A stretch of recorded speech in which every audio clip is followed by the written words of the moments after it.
Shalom kepada Bapak Ibu dan jemaat. Saya undang untuk bangkit berdiri. Sebelum ibadah hari ini kita mulai, mari kita bersatu.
Salam sejahtera bagi kita semua.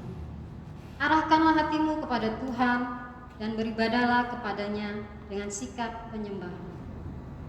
Pertolongan kita adalah dalam nama Tuhan yang menjadikan langit dan bumi.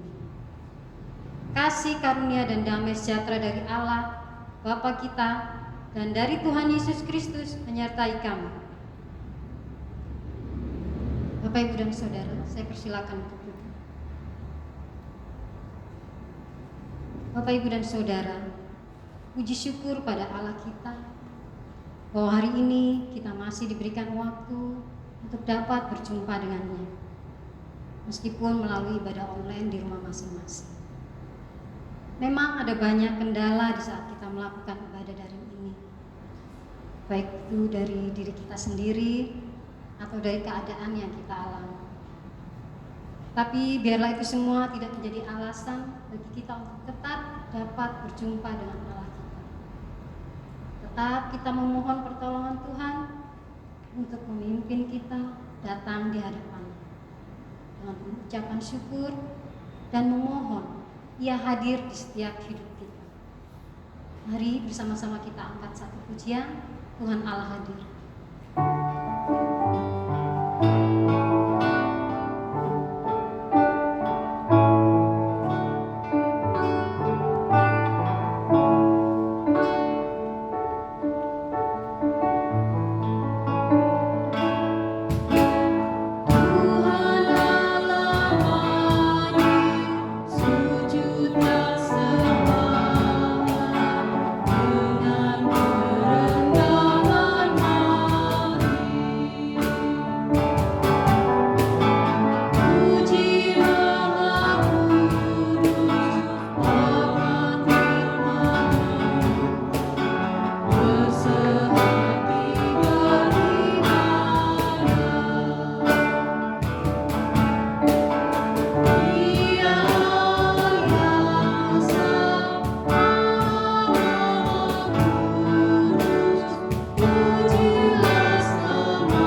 Dengarlah firman Tuhan yang terambil dari Markus 4 ayat ke-31.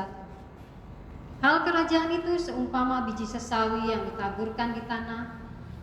Memang biji itu yang paling kecil daripada segala jenis benih yang ada di bumi. Bapak, Ibu, dan Saudara, kita semua tentu tahu Tuhan Allah kita. Dia adalah bakung yang terindah dan sang bintang timur yang cemerlang. Dia yang mengasihi kita. Maka layaklah setiap orang yang percaya mengenal Dia satu-satunya juru selamat kita. Kita angkat satu pujian, tiap orang harus tahu.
Saya undang Bapak dan Ibu untuk bangkit berdiri. Bersama kita akan mengakui segala dosa kita di hadapan Tuhan. Mari kita berdoa. Bapa, saat ini kami datang ke hadirat-Mu untuk mengakui segala dosa dan pelanggaran kami, baik di dalam pikiran, perkataan, dan perbuatan kami. Seringkali kami berusaha menutupi segala dosa dan pelanggaran kami yang kami perbuat di hadapan-Mu. Engkau adalah Allah yang Maha Tahu, Allah yang mengasihi kami, namun seringkali kami mendukakan hati-Mu, Tuhan. Bahkan dalam kehidupan kami selalu tersedia penyertaan-Mu bagi kami. Oleh sebab itu ya Bapa, kiranya Engkau sudi mengampuni segala dosa dan pelanggaran kami. Hapuskanlah dosa dan pelanggaran kami menurut kasih setia-Mu.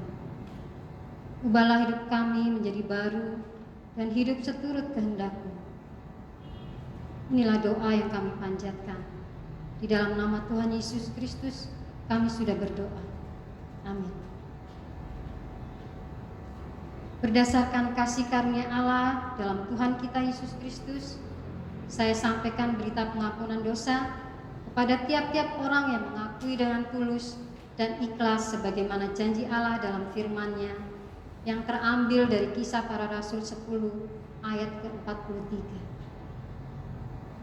Tentang Dialah semua nabi bersaksi bahwa barang siapa percaya kepadanya, ia akan mendapat pengampunan dosa oleh karena namanya. Oleh sebab itu, biarlah kita juga diperdamaikan dengan sesama dan kepada Tuhan, serta turut ambil bagian dalam damai sejahtera Tuhan kita Yesus Kristus. Marilah kita dengarkan petunjuk hidup baru sebagaimana tertulis dalam Yohanes 6 ayatnya yang ke-27.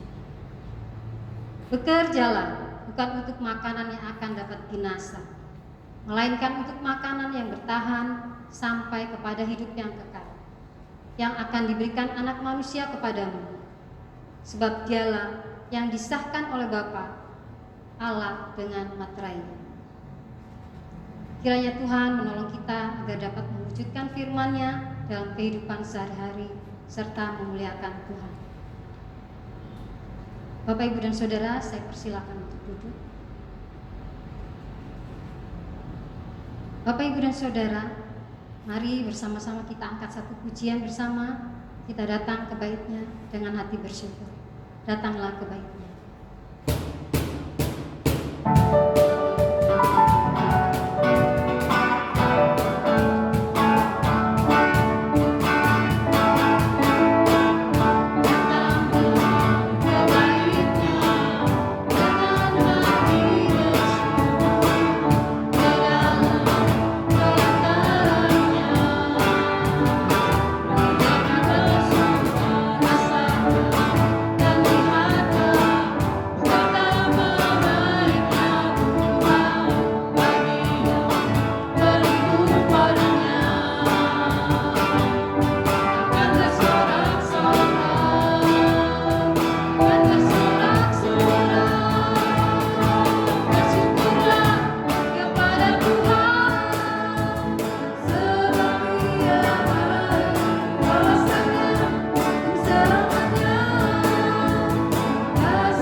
Baik, Bapak, Ibu, dan Saudara, saya undang untuk bangkit berdiri. Bersama kita akan ikrarkan pengakuan iman kita dengan tegas dan penuh hormat. Bersama dengan umat kudus Allah sepanjang abad, marilah kita ikrarkan pengakuan iman Rasul. Aku percaya kepada Allah, Bapa yang Maha Kuasa, Khalik langit dan bumi, dan kepada Yesus Kristus, Anaknya yang tunggal Tuhan kita, yang dikandung dari Roh Kudus, lahir dari anak Maria, yang menderita sengsara di bawah pemerintahan Pontius Pilatus, disalibkan, mati dan dikuburkan, turun ke dalam kerajaan maut. Pada hari yang ketiga, bangkit pula dari antara orang mati, naik ke surga, duduk di sebelah kanan Allah, Bapa yang Maha Kuasa. Dan dari sana ia akan datang untuk menghakimi orang yang hidup dan yang mati. Aku percaya kepada Roh Kudus, gereja yang kudus dan am, persekutuan orang kudus, pengampunan dosa dan kebangkitan tubuh, dan hidup yang kekal. Amin. Mari Bapak Ibu, tiba saatnya. Saya persilakan untuk duduk. Kita akan masuk dalam doa syafaat. Kita akan berdoa untuk yang pertama, para lansia, kiranya Tuhan tetap memberikan damai dan sukacita. Dan untuk yang kedua, untuk setiap gereja-gereja dimanapun berada, terkhusus yang masih melakukan ibadah online, kiranya Tuhan tetap memberikan hikmat-Nya. Dan untuk yang ketiga, untuk bangsa dan negara, kiranya Tuhan tetap memberikan hikmat dan kebijaksanaan bagi pemimpin bangsa. Mari bersama-sama kita berdoa. Bapa yang bertahta di dalam surga, kembali kami bersyukur dan berterima kasih. Kami berdoa Tuhan untuk para lansia. Kami mohon Kau tetap memberikan kesehatan dan damai sukacita dalam usia lanjut dan keterbatasan mereka. Kami percaya Tuhan tidak akan meninggalkan mereka. Pelihara mereka dengan kasih-Mu, dengan apapun yang menjadi kebutuhan mereka, sehingga mereka tidak merasa khawatir karena ada Tuhan bersama dengan mereka. Tuhan, kami juga memohon Tuhan memberkati bagi setiap keluarga yang merawat. Mereka boleh melayani satu dengan yang lain. Engkau juga memberikan kesehatan dan berkat hingga mereka boleh tetap bersukacita dan hidup dalam iman percaya kepadamu.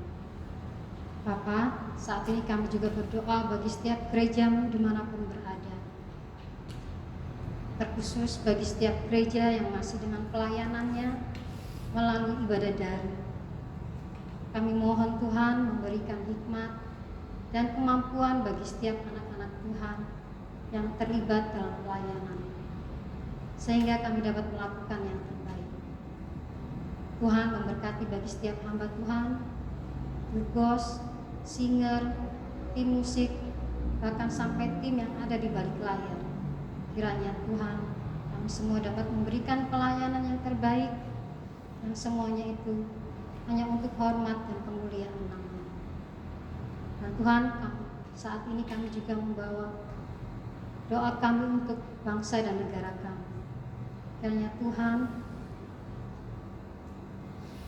untuk bangsa, pemerintahan, dan negara kami, terkhusus pada masa sulit seperti sekarang ini, kami mohon Tuhan pulihkan bangsa ini dan negara kami dengan hikmat dan akal budi yang dari surgawi bagi setiap pemimpin bangsa kami. Pemimpin bangsa kami dapat berlaku adil dan bijaksana dalam menyelesaikan segala masalah yang ada, hingga dapat tercipta kenyamanan dan kedamaian dalam hidup berbangsa dan bernegara. Ya Tuhan, inilah syafaat kami yang kami panjatkan hanya di dalam nama Tuhan Yesus Kristus. Kami sudah berdoa dan mengucap syukur. Amin. Bapak, Ibu, dan Saudara, saya persilakan untuk duduk. Sebelum kita mendengarkan firman Tuhan yang akan disampaikan oleh hamba-Nya, mari bersama-sama kita naikkan satu pujian, Tuhanku yang ajaib.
Selamat pagi jemaat yang dikasihi oleh Tuhan. Kita akan bersama-sama membaca dan merenungkan firman Tuhan.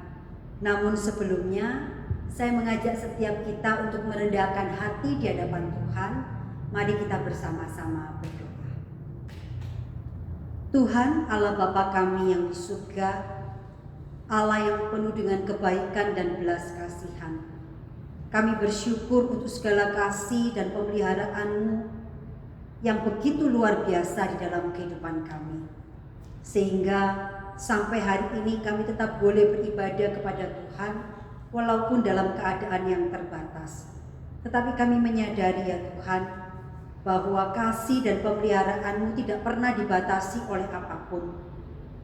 Pagi ini kami mohon kepada Tuhan, kiranya Tuhan berkenan berbicara kepada kami melalui kebenaran firman Tuhan, agar hidup kami sebagai anak-anak Tuhan tetap bertumbuh secara rohani.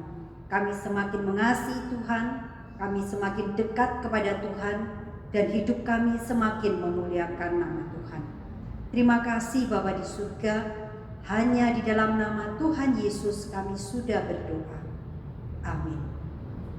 Mari jemaat yang dikasihi oleh Tuhan, saya mengajak kita untuk bersama-sama membuka bagian firman Tuhan di dalam kitab Markus pasal yang keempat. Kita membaca ayat yang ke-30 sampai dengan ayat yang ke-34. Injil Markus pasal yang keempat, ayat yang ke-30 sampai yang ke-34. Kalau sudah mendapatkan, silakan jemaat Bapak Ibu sekalian memperhatikan. Saya akan membacakan untuk kita semua, demikian bunyi firman Tuhan. Perumpamaan tentang biji sesawi. Katanya lagi, dengan apa hendak kita membandingkan kerajaan Allah itu? Atau dengan perumpamaan manakah hendaknya kita menggambarkannya? Hal kerajaan itu seumpama biji sesawi yang ditaburkan di tanah. Memang biji itu yang paling kecil daripada segala jenis benih yang ada di bumi. Tetapi apabila ia ditaburkan, ia tumbuh dan menjadi besar daripada segala sayuran yang lain dan mengeluarkan cabang-cabang yang besar, sehingga burung-burung di udara dapat bersarang dalam naungannya. Dalam banyak perumpamaan yang semacam itu, ia memberitakan firman kepada mereka sesuai dengan pengertian mereka. Dan tanpa perumpamaan ia tidak berkata-kata kepada mereka. Tetapi kepada murid-muridnya ia menguraikan segala sesuatu secara tersendiri. Demikian jauh pembacaan firman Tuhan. Bapak Ibu yang dikasihi oleh Tuhan, tema firman Tuhan kita pada pagi hari ini adalah Tuhan mengembangkan pelayanannya. Tuhan mengembangkan pelayanannya. Bapak Ibu yang dikasihi oleh Tuhan, pada hari Selasa yang lalu, saya bersama dengan beberapa karyawan mengatur dan memindahkan beberapa pot taman yang ada di sekolah. Salah satu pesuruh perempuan kami yang badannya tidak terlalu besar ikut juga bekerja bersama-sama. Ketika harus mengangkat dan memindahkan sejumlah tanah, pesuruh saya yang badannya tidak terlalu besar ini, bahkan bisa dikatakan kecil, dia mengambil beberapa bungkus tanah dan kemudian memindahkan. Maka spontan salah seorang pesuruh laki-laki berteriak dengan sangat keras, kuat ngangkat segitu, badanmu lo kecil ya. Ternyata walaupun petugas yang perempuan yang berbadan kecil ini kelihatannya kecil, tetapi rupanya ia punya tenaga yang cukup kuat. Bapak Ibu yang dikasihi oleh Tuhan, secara manusia, saya dan juga Bapak Ibu sekalian punya kecenderungan meremehkan sesuatu yang terlihat kecil, lemah atau sepele. Anak kecil atau orang yang berbadan kecil seringkali kita anggap kurang kuat atau tidak mampu. atau ketika kita melihat seseorang dengan keterampilan atau kemampuan yang sederhana, kita punya kecenderungan untuk meremehkan mereka. Tetapi pada kenyataannya, tidak semua yang terlihat kecil atau sederhana itu tidak berarti atau tidak dapat memberi dampak yang besar. Sebaliknya ada begitu banyak hal-hal yang hebat justru bermula dari hal yang sederhana dan kecil. Seperti perumpamaan yang disampaikan oleh Tuhan Yesus tentang biji sesawi. Apa sebetulnya biji sesawi? Sebelum kita lebih lanjut berbicara tentang firman Tuhan, kita akan belajar dulu tentang apa itu biji sesawi. Dari dulu kalau saya membaca bagian ini, ketika membaca tentang biji sesawi, maka yang terlintas dalam pikiran saya atau yang muncul dalam bayangan saya itu adalah sayur sawi yang biasa kita kenal, yang kita lihat di pasar atau yang sering kita masak. Mungkin Bapak Ibu juga demikian ya, ketika membaca tentang biji sesawi, yang terpikirkan atau yang terlintas itu sayur sawi yang biasa kita beli atau kita lihat di pasar. Ketika itu yang terlintas, saya sering bingung membayangkan bagaimana sawi atau sayuran sawi yang kita lihat itu dikatakan memiliki dahan yang besar, bahkan sampai bisa dijadikan tempat untuk burung bersarang. Ternyata biji sesawi yang dibicarakan dalam bagian Alkitab ini tidak sama dengan sayur sawi yang selama ini kita kenal di Indonesia. Menurut beberapa buku dikatakan bahwa biji sesawi ini atau sesawi yang dibicarakan dalam Alkitab ini tidak tumbuh di Indonesia. Dia tumbuh di sekitar daerah Israel. Jadi biji sesawi yang dibicarakan di dalam Alkitab tidak sama dengan sawi yang kita bicarakan. Nah, dikatakan bahwa biji sesawi ini ukurannya sangat-sangat kecil. Sebuah artikel mengatakan bahwa ukuran biji sesawi ini hanya sekitar 1 mm. Bapak Ibu bisa bayangkan ya, 1 mm itu seberapa?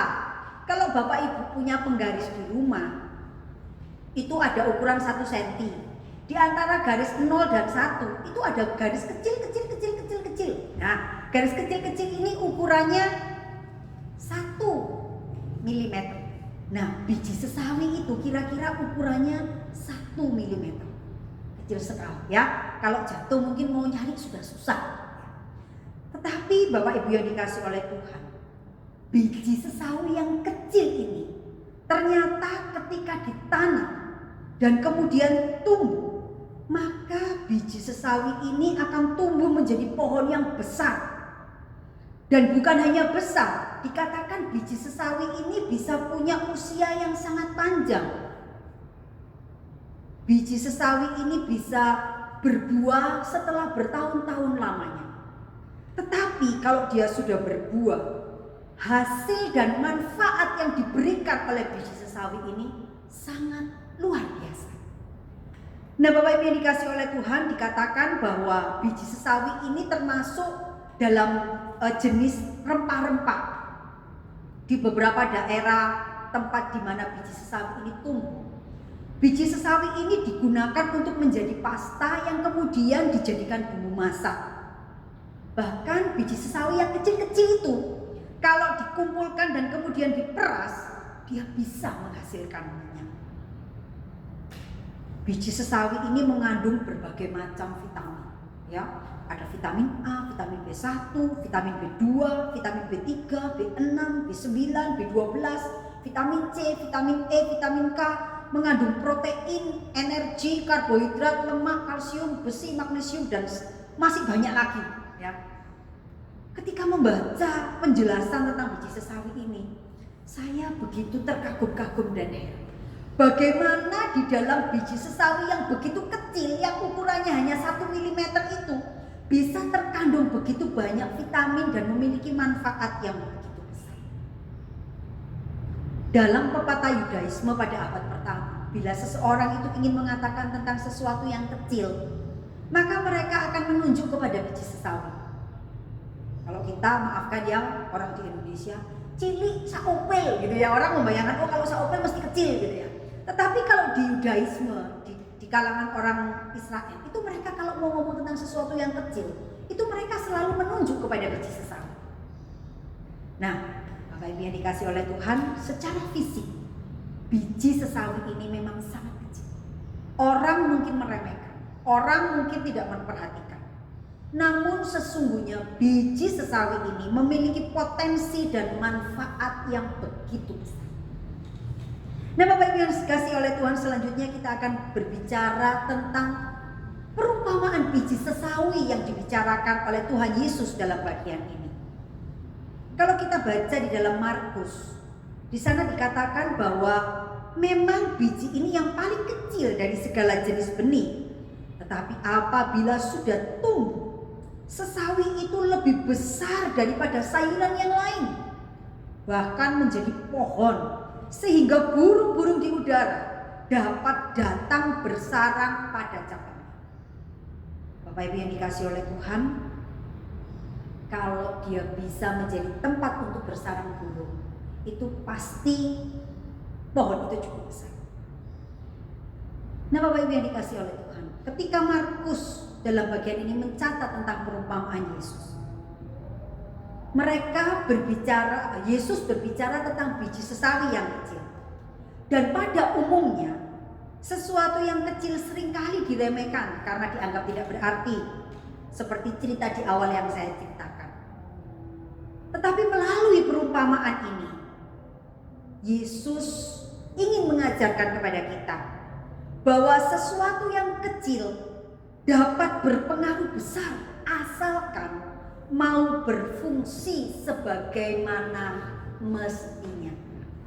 Catatan yang harus digarisbawahi adalah sesuatu yang kecil itu tetap bisa memberikan pengaruh dan manfaat yang besar kalau mau berfungsi sebagaimana mestinya. Bapak Ibu yang dikasih oleh Tuhan, dalam perumpamaan ini Yesus menggambarkan hal kerajaan surga itu seperti biji sesawi.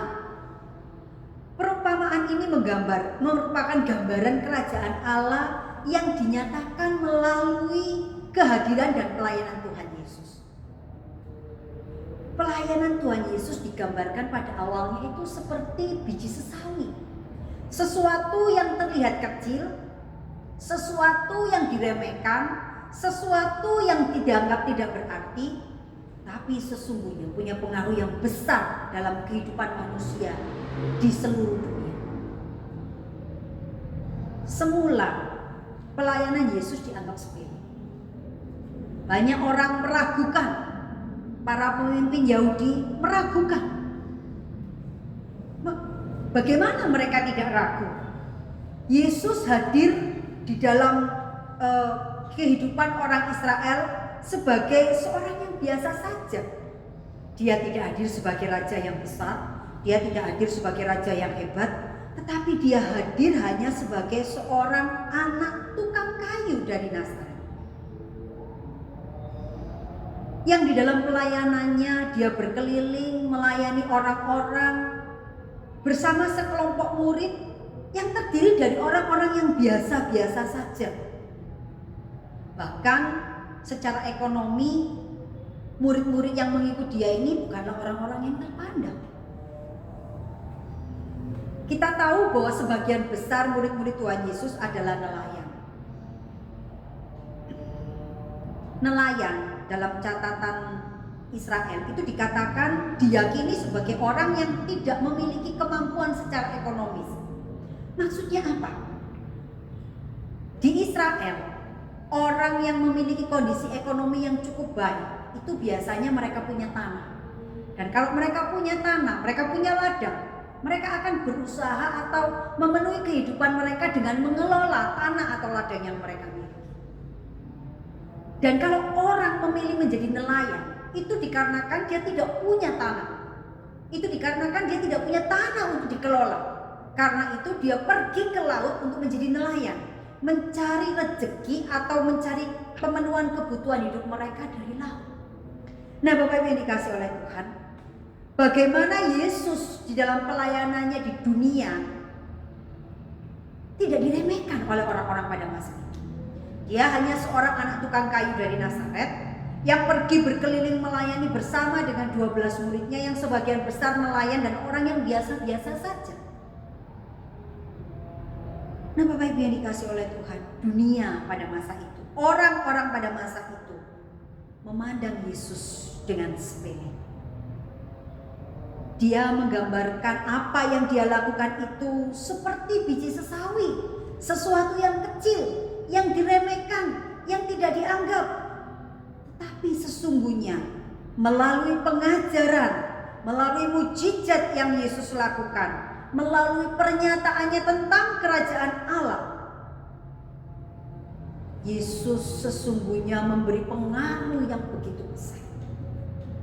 Bukan hanya untuk orang Israel di masa itu, tetapi juga untuk seluruh umat manusia sampai hari ini.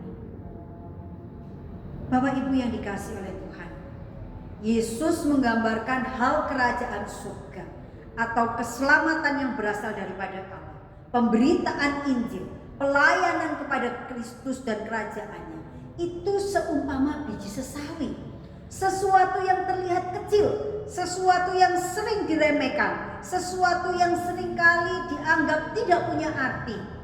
Tetapi sesungguhnya ketika biji sesawi itu ditanam, dia tumbuh dan kemudian dia menghasilkan sesuatu yang begitu luar biasa. Pengaruh pengajaran Kristus memberikan keselamatan kepada begitu banyak orang. Pengaruh pengajaran Kristus memberikan dampak yang begitu besar kepada banyak orang sejak masa itu sampai hari ini. Nah, Bapak Ibu yang dikasihi oleh Tuhan, perumpamaan tentang biji sesawi ini mengajarkan kepada kita bahwa benih sesawi yang kecil dapat memberikan dampak yang besar. Benih sesawi menggambarkan kuasa yang tersembunyi, yang secara diam-diam bekerja dan memberi dampak yang besar bagi banyak orang. Lalu apa aplikasinya untuk kita hari ini? Apa aplikasi tentang perumpamaan biji sesawi ini dengan kehidupan kita hari ini? Bapak Ibu yang dikasihi oleh Tuhan, sebagai anak-anak Tuhan, sebagai pengikut Kristus, melalui firman Tuhan, perumpamaan biji sesawi ini kita diingatkan bahwa sesuatu dalam hidup kita mungkin kita menganggap itu sepele, mungkin kita menganggap itu sederhana, tetapi ketika kita mau memberikannya kepada Tuhan, Tuhan bisa menjadikan itu sebagai benih yang kecil tetapi memberi manfaat yang besar. Bukan hanya untuk diri kita saja, tapi juga untuk orang-orang di sekitar kita, bahkan untuk umat manusia yang lain. Jadi Bapak Ibu yang dikasihi oleh Tuhan, apa aplikasinya untuk kita sebagai pengikut Kristus? Kita diingatkan melalui firman Tuhan ini bahwa di dalam membangun dan mengerjakan karya kerajaan Allah di dunia ini, kita sebagai anak-anak Tuhan tidak boleh meremehkan diri kita sendiri atau meremehkan orang lain. Di dalam membangun dan mengerjakan karya kerajaan Allah di dalam dunia ini, kita diingatkan bahwa kita tidak boleh meremehkan diri kita sendiri atau meremehkan orang lain. Tuhan bisa memakai siapa saja, atau Tuhan bisa memakai apa saja yang ada dalam hidup kita ini untuk melakukan karya dan pelayanan bagi kerajaan Allah. Sebagai anak-anak Tuhan, kita diajar untuk tidak takut, untuk tidak gentar, untuk tidak mundur, untuk tidak meremehkan apa yang ada di dalam diri kita ketika kita mau datang melayani Tuhan. Kita tidak perlu memikirkan hal-hal yang terlalu besar. atau memikirkan hal-hal yang sulit untuk kita jangkau. Tapi mari kita melihat, memperhatikan apa yang sebetulnya ada pada diri kita. Mungkin kita merasa kita tidak punya apa-apa, atau kita merasa apa yang saya miliki itu kecil ketika kita membandingkan diri kita dengan orang lain.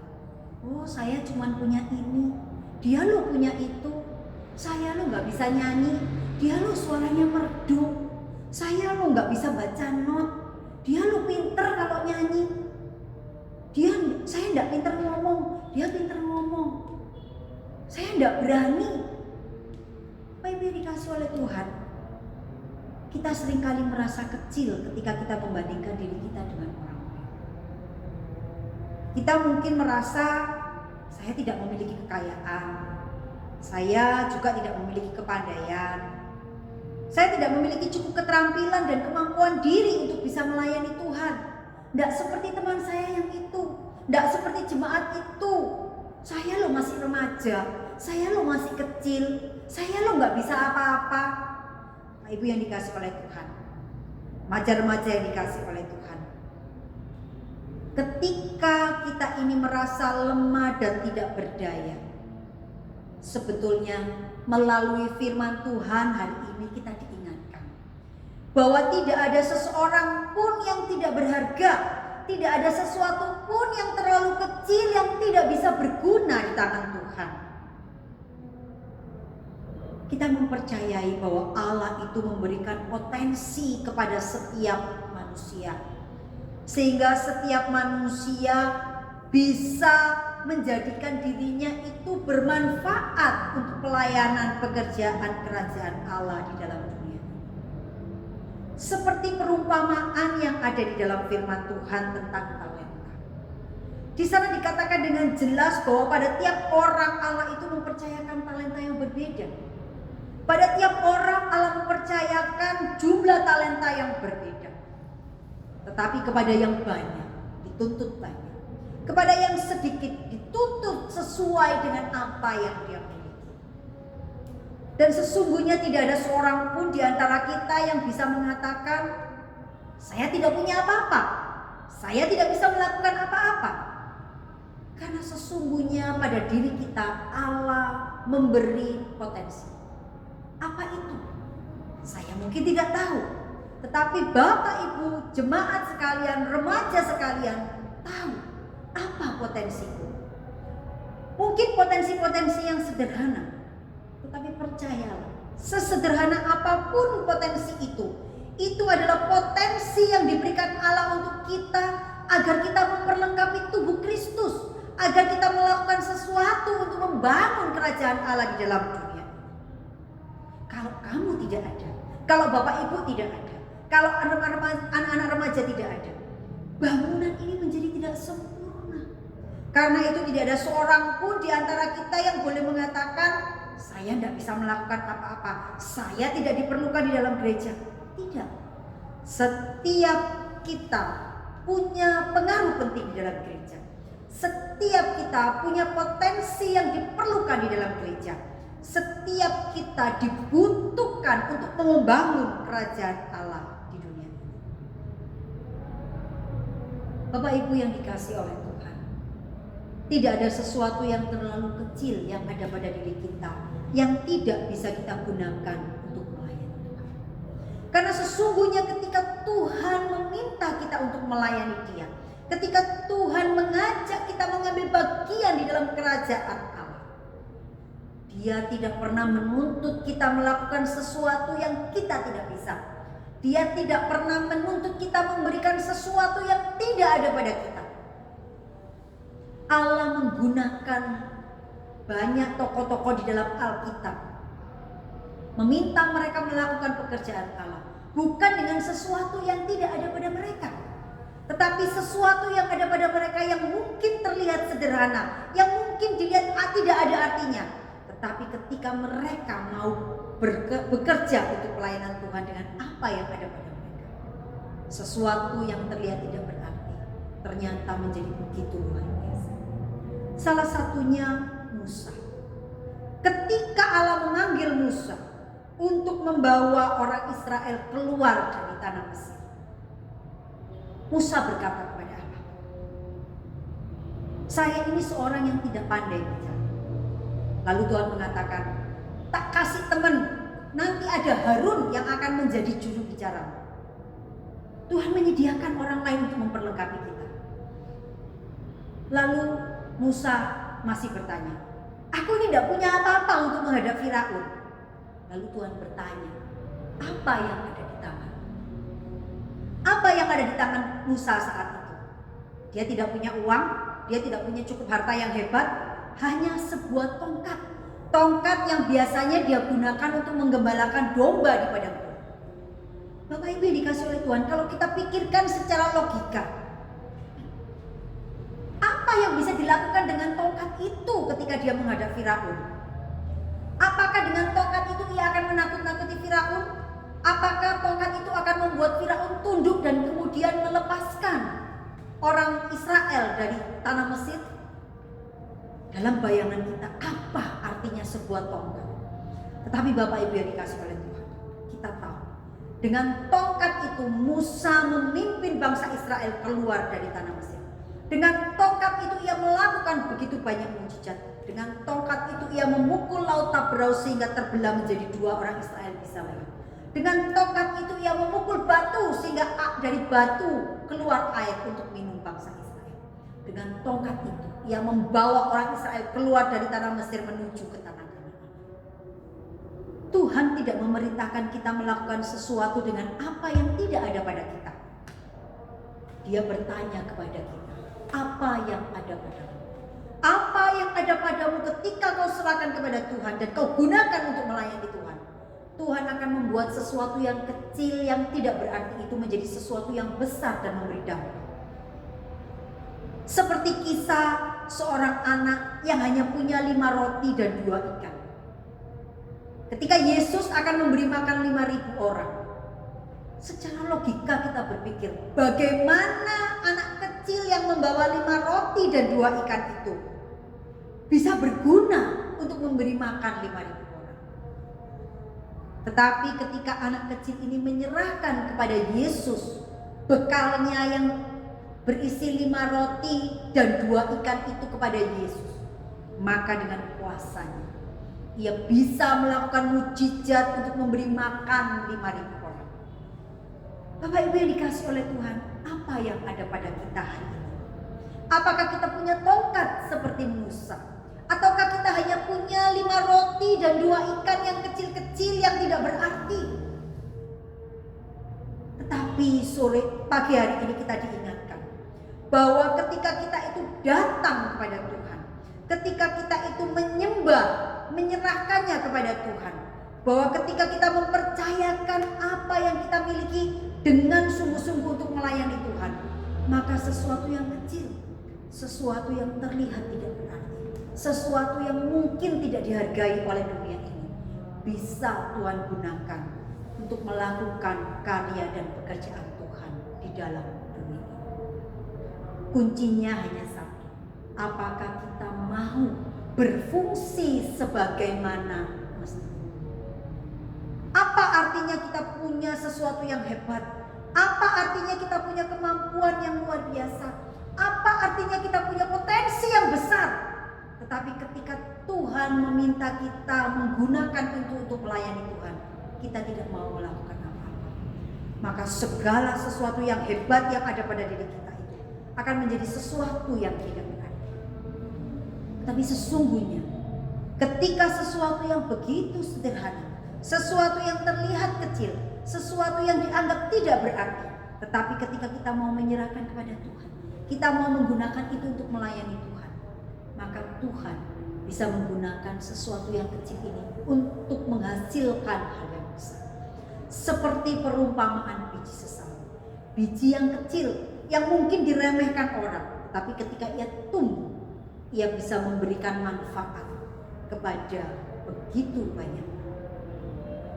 Bapak, Ibu, dan anak-anak remaja yang dikasih oleh Tuhan, hari ini kita diingatkan, apakah kita sebagai anak-anak Tuhan yang sudah menerima anugerah keselamatan dari Allah, yang sudah menikmati begitu banyak kebaikan? Adakah kita menikmati untuk diri kita sendiri? Ataukah kita mau menjadi anak-anak Tuhan yang menjadikan hidup kita ini seperti benih biji sesawi yang mau ditaburkan dan kemudian tumbuh melakukan fungsinya sebagaimana mestinya untuk melayani Tuhan? Ada banyak hal yang kita bisa lakukan untuk melayani Tuhan. Misalnya di masa pandemi seperti sekarang ini, mungkin kita bertanya-tanya, saya mau melayani apa? Gereja tidak ada ibadah, ibadahnya lewat online. Saya mau beritakan Injil bagaimana? Gak boleh deket-deket, harus social distancing, kemana-mana harus pakai masker. Kalau saya mau PI ke rumah orang gak mau buka pintu, takut saya ini nanti menularkan corona. Kita mungkin mengatakan demikian. Tetapi Bapak Ibu yang dikasih oleh Tuhan, di mana ketika ada kesulitan, saya yakin selalu ada kesempatan. Seperti sekarang ini kita nggak bisa PI ke orang lain, kita nggak bisa cerita tentang Injil Tuhan kepada orang lain, kita hanya bisa ibadah lewat daring. Lalu apa yang kita bisa lakukan? Bapak Ibu yang dikasih oleh Tuhan, justru kita juga punya kesempatan yang sama besarnya untuk memberitakan Injil Tuhan. Kalau kita PI ke rumah orang, orang bisa menolak kita, orang bisa menutup pintunya. Tetapi hari ini kita bisa PI kepada banyak orang, kita bisa share linknya. Ini loh ada ibadah, ini loh ada link firman Tuhan. Kita bisa melakukan banyak hal. Nah Bapak Ibu yang dikasih oleh Tuhan, selalu ada kesempatan bagi kita untuk melayani Tuhan. Jangan menyia-nyiakan kesempatan itu. Karena tiba masanya ketika kita sudah tidak dapat lagi bekerja, maka tidak ada lagi kesempatan untuk melayani Tuhan. Bapak Ibu yang dikasih oleh Tuhan, rekan-rekan remaja yang dikasih oleh Tuhan, biarlah firman Tuhan pada pagi hari ini mengingatkan setiap kita bahwa sesuatu yang terlihat kecil, sesuatu yang terlihat sepele bukan berarti tidak bisa menghasilkan sesuatu yang hebat. Karena sesuatu yang kecil, sesuatu yang sederhana, ketika kita menyerahkan ke dalam tangan Tuhan untuk melayani Tuhan, maka Tuhan bisa menggunakan sesuatu yang kecil dan sederhana dalam diri kita ini untuk memberi manfaat dan memberi pengaruh yang besar kepada orang-orang di sekitar kita. Biarlah firman Tuhan pada pagi hari ini mendorong kita, mengingatkan kita, menguatkan kita, menyemangati kita untuk terus melayani Tuhan dengan apa yang ada pada kita. Karena Allah ingin menjadikan kita rekan kerjanya untuk membangun kerajaan Allah di dalam dunia ini. Mari kita bersama-sama berdoa. Tuhan Bapa di surga, kami bersyukur dan berterima kasih. Tuhan kembali mengingatkan kami akan kebenaran firman Tuhan. Kami diajarkan tentang perumpamaan biji sesawi. Biji yang sangat kecil, yang secara fisik mungkin banyak diremehkan. Tetapi sesungguhnya ketika ia ditaburkan dan kemudian bertumbuh, maka dia menjadi pohon yang begitu besar dan memberi manfaat kepada begitu banyak orang. Bapa, kami rindu agar kehidupan kami yang sudah Tuhan selamatkan, Tuhan memberikan berbagai macam potensi dalam diri kami. Tolong kami menggunakan semuanya itu untuk ikut ambil bagian di dalam melakukan pembangunan kerajaan Allah di dalam dunia ini. Agar kami mengambil bagian di dalam pelayanan Tuhan melalui berbagai macam cara. Tolonglah kami untuk tidak memandang remeh atau memandang rendah apapun yang ada dalam diri kami, yang mungkin terlihat kecil dan sederhana. Tolonglah kami ya Tuhan, melalui hal yang kecil dan sederhana ini, melakukan hal-hal yang luar biasa untuk kemuliaan nama Tuhan. Terima kasih Bapa di surga. Hanya di dalam nama Tuhan Yesus kami berdoa. Amin.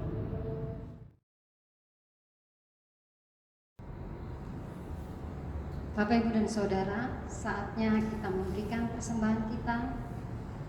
Persembahan dapat diberikan melalui bendahara gereja dengan nomor rekening yang tertera di bawah ini, dan dapat juga disimpan dulu di rumah masing-masing hingga pada saat kesempatan ibadah tatap muka dapat diberikan melalui amplop yang telah disediakan. Mari kita nyatakan syukur kita kepada Tuhan dengan perbuatan dan dengarkanlah firman Tuhan dalam Amsal 3 ayat 9. Muliakanlah Tuhan dengan hartamu dan dengan hasil pertama dari segala penghasilanmu. Mari Bapak Ibu dan Saudara, kita angkat satu pujian, waktu Tuhan yang terbaik.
Mari bersama kita berdoa untuk syukur dan persembahan kita.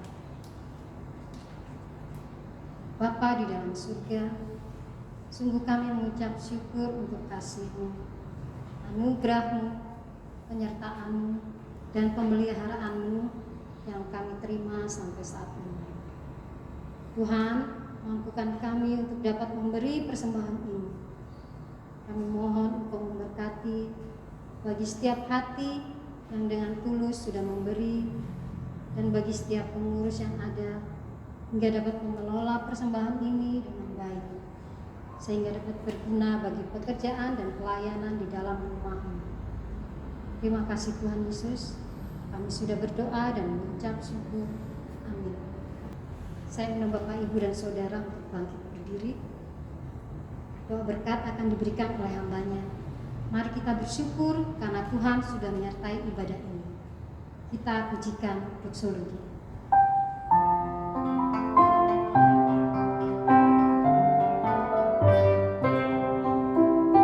Jiwalah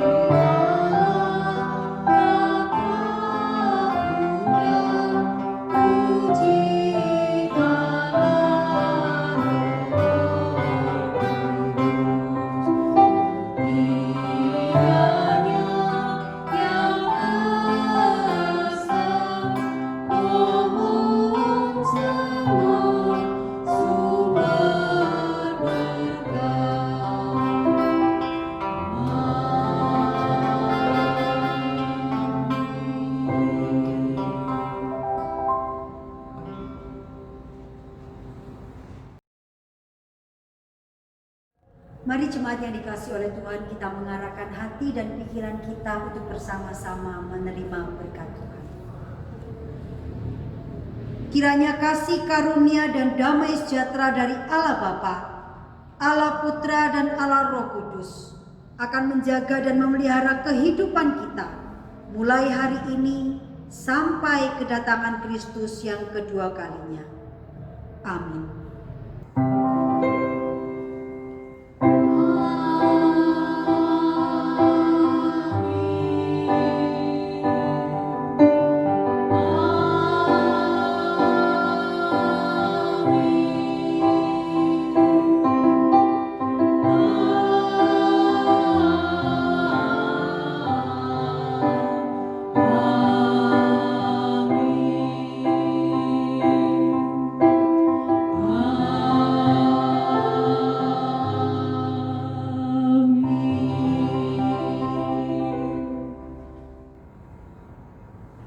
Ibadah sudah selesai, silakan ambil saat teduh. Tuhan Yesus memberkati.